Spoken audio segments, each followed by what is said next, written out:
High my lovely people, welcome back to my channel. Hello happy, আশা করছি সবাই অনেক অনেক ভালো আছো। আজকে তোমাদের সাথে শেয়ার করতে যাচ্ছি আমি এবারে দুর্গাপূজায় কোথায় কোথায় ঘুরেছি। আশা করছি তোমাদের সবার অনেক অনেক ভালো লাগবে ভিডিওটি, আর দেখতে থাকো। আমি এসেছি এখন চট্টগ্রামের 2 নাম্বার গেট নন্দনকানন গৌরবীদের মন্দিরে। উনি হচ্ছেন তরুকাদের মূর্তি। এটা মন্দিরটা খুবই সুন্দর। মন্দিরের ভিউটা আমি তোমাদের সাথে শেয়ার করছি, আমার সাথেই থাকো। মন্দিরে আসলে অন্যরকম একটা অনুভূতি হয়। তোমাদের মন্দিরে আসলে কেমন লাগে তা আমাকে কমেন্ট করে জানাতে পারো। ওরা হচ্ছে আমার সাথে আমরা সাঙ্গে পাঙ্গরা, আর উনি শ্রীবাস প্রভু একটা ছবি নিয়ে এসেছে রাধাকৃষ্ণের, সেই রাধাকৃষ্ণের ছবিটা আমাদের গিফট করছেন।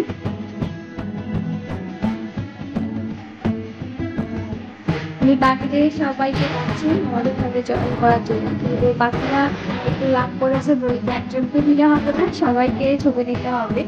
তো পরে কিন্তু ওনার কাছ থেকে একটা ছবি নিয়ে নিয়েছে, এগিয়ে পাচ্ছ, এই দেখো ওনারাও একটা ছবি পেয়েছে। এটাই হচ্ছে আমাদের মায়ের প্রথম মূর্তি দেখা শুরু। আমার সাথেই থাকো, দেখতে পাবে এবারে পুজোর প্রত্যেকটা মূর্তি কতটা সুন্দর হয়েছে।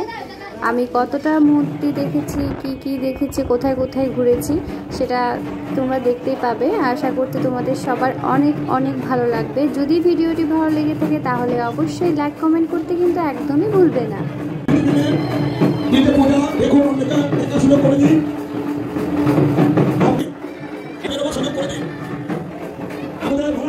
এটা হচ্ছে হাজারি লাইনের পূজা চট্টগ্রামের।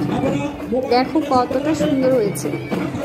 তোমাদের যদি আমার এই ভিডিওটি দেখে ভালো লেগে থাকে তাহলে অবশ্যই আমার চ্যানেলটি সাবস্ক্রাইব করে নিয়ে আমাকে সাপোর্ট করো, যাতে আমি আরও অনেক সুন্দর সুন্দর ভিডিও তোমাদের সাথে শেয়ার করতে পারি।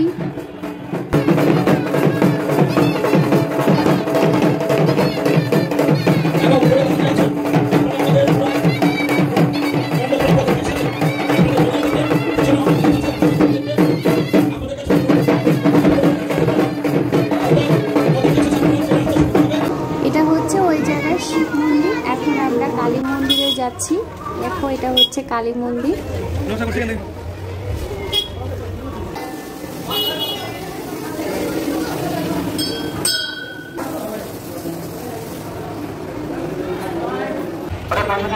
আমরা এবার আরেকটা পূজা মণ্ডপে চলে এসেছি। এটা হচ্ছে চট্টগ্রামের জ্যানসন হল।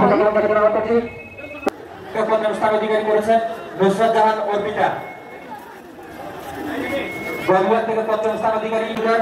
করেছেন ধ্রুব দে তৃতীয় স্থান অধিকারী, দ্বিতীয় স্থান অধিকার। হেঁটে হেঁটে পূজা দেখার মজাই আলাদা, তাই না? তোমাদের কি মনে হয়?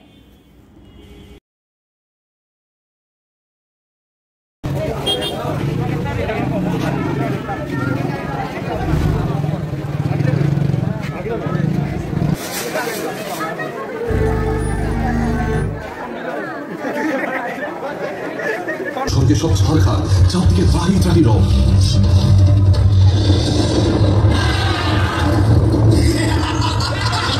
দেবতারা সবাই ছুটে গেলেন মহাদেব ও বিষ্ণুর মহিষাসুরের পথে। তাই সকল দেবতা দিলেন এক একটি করে অস্ত্র। কে এই অপরতা? এক নয়নে ক্ষমা আর অন্য নয়নে নিষ্ঠুর চাহনি। কে এই সিংহবাদী?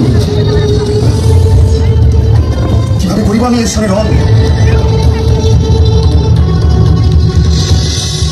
হে মহিম,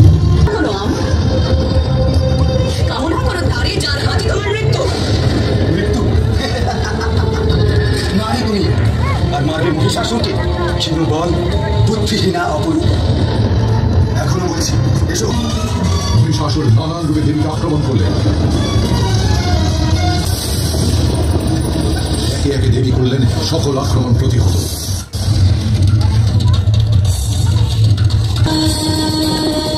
তখন দেবী প্রচন্ড হুঙ্কার করে বললেন,